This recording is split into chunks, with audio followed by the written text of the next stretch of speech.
see you again. Well, be talking to you even though I can't see you. Welcome to another edition of Cooking with Kathy and Friends. This was one with no friends because this is a dish I wanted to make, and while I was making it, I decided to film it. Short, sweet, it almost could be a tidbit, but it's a delicious recipe my grandma used to make all the time. She was a big believer in beef, and this is a delicious recipe to make for your family. But before we get to that, I want to do some shout outs. First of all, a shout out to Ethan, my third son, who will join me on this show, hopefully sooner than later. He's a good cook in his own right, as young as he is. My own son, Holden. Maybe I'll have them both on together. That would be a riot.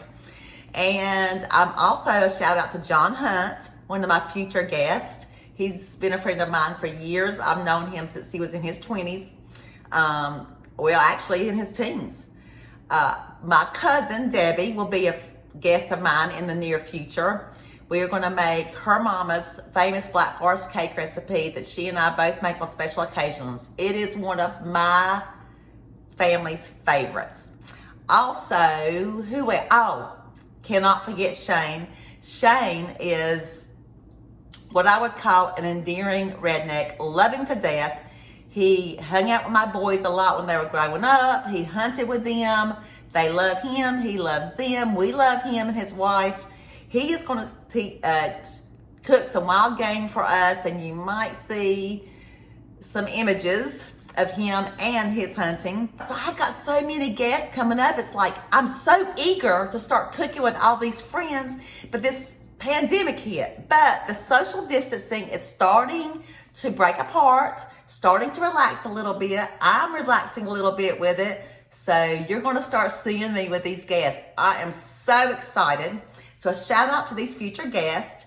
And now I want you to enjoy this short addition to a pot of a meal, meaning one meal in a pot for your family that's not expensive, that's easy, and you can eat on for a couple days. Enjoy! Hello and welcome. We're gonna make my grandma's famous beef stew recipe. It's not really hard. You just buy some already cut up beef stew, put it in the pan to brown. This is the secret, I think, what we're getting ready to do. A lot of people just throw it in the pan, go ahead and put some broth or water on it, cream and mushroom soup or however you make it, and let it go. No. That is not how Grandma did it. Worcestershire sauce to taste. Whoops. Of course, I'm gonna make a mess. And then what you're going to do is you're going to let it brown in this pan. You're gonna stir, you're gonna let it sizzle, you're gonna let it brown. And my grandma would literally almost let it brown like to a burn almost, but really brown. You want it brown before you add anything else into it. I will say that this is probably one of the many dishes I watched my grandma make over the years as I was growing up. She died in 93 at the age of almost 93. She was 92, but she was not far from being 93. And I still miss her to this day. Great woman, great cook.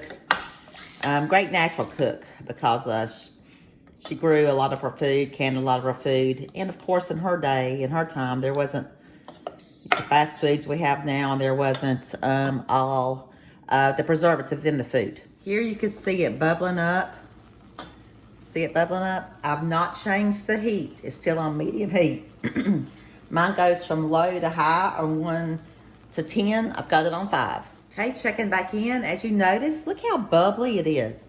See how the bubbles have gotten larger, and it started to it's not rumbling as much, but there's bigger, slower bubbles, I guess you can call it, because it's evaporating as it is cooking. And this is what's going to cause the crystallization process. But as you can see, there is still plenty of liquid in that pan. All right. So we've got to be patient. You can go fold laundry, come back and check on it. Take a drink of water, come back and check on it. Do some sit-ups, come back and check on it. Okay, it's starting the crystallization process. As you see, what broth is left in there, it's gotten a lot thicker. It's not as runny because a lot of the liquids has evaporated out, and what's left is just the natural fats off of the beef itself. Depending, if you just buy beef stew from the grocery store, it's going to be a cheaper cut and a little bit more fat. You want some marbleization in the meat because it's going to make it more tender. It's going to make it taste better. But if you prefer, like a London broil, you can buy one and cut it up yourself. It'll be less fat and more tender more quickly. But as I say, this is Grandma's recipe, and it really, really is delicious. And I don't really think there's any improvement on it, unless you just want it to cook faster. Okay, as you see when I start turning it now, the crystallization that's in there is getting coated on all of the pieces. Some of the pieces are browner than others because they've been on the bottom. But the biggest thing for this process is to take that crystallization of the broth and the Worcestershire, the fats, and let it coat each piece. It's quickly drying up. You can see the edge of my pan is getting a little burn from the heat coming up to the side, but that's okay. That'll go away as soon as I add water. Hear it crickling, hear it popping, crackling? That's when you know it's getting good. All right. I'm going to just keep stirring now to get that on every piece to get it real good and brown. My grandma would stand over the stove and do this with a huge pot, 3 times this size, to feed the whole family. She had 10 kids. My dad's the youngest of those. 2 he doesn't remember because they died before he was born. My dad's 79, still kicking, and in his own right is a good cook, and so is my brother. All right. Crystallization done, no more liquid. I'm going to add the water. You want enough water for it to boil without the water boiling out. And you may have to add water. Now here's how simple this is. That part's done. What I'm going to do now, I'm going to add some salt. And gosh, my salt shaker's about empty. Pink Himalayan sea salt.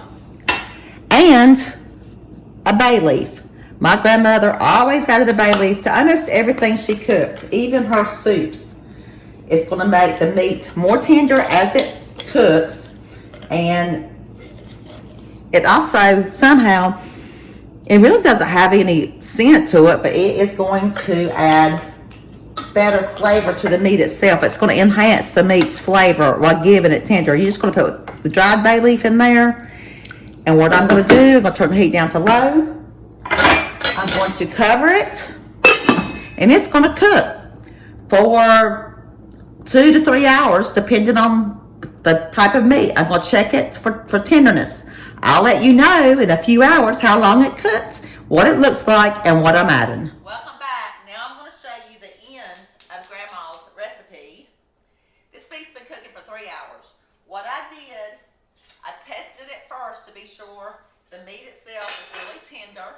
So I've got a good broth in here, and the meat is very, very fall apart tender. All I'm going to do, I cut in large chunks because that's what I like. And if you have someone in your family that doesn't like carrots, they can pull them out easily. I got large chunks of carrots and potatoes I'm adding in at the same time. About equal sized chunks so they'll cook equally. My best friend's over here beside of me whispering. Okay. Okay, so I put those in, and then I will let those get a little tender before I add the onions. I have the onions about this size because the onions will cook faster than that will. I am going to sprinkle the vegetables with some seasoning salt because I don't want them to take all the seasoning out of the beef broth. I may have to add a little water to be sure that the vegetables are totally submersed. Put the lid back on low, cook it till the vegetables done, and voila. You have a one-pot meal. Vegetables and meat all in one. Enjoy it. My grandmother had us enjoy it for years. You can make as much or as little as you want. Have a great day.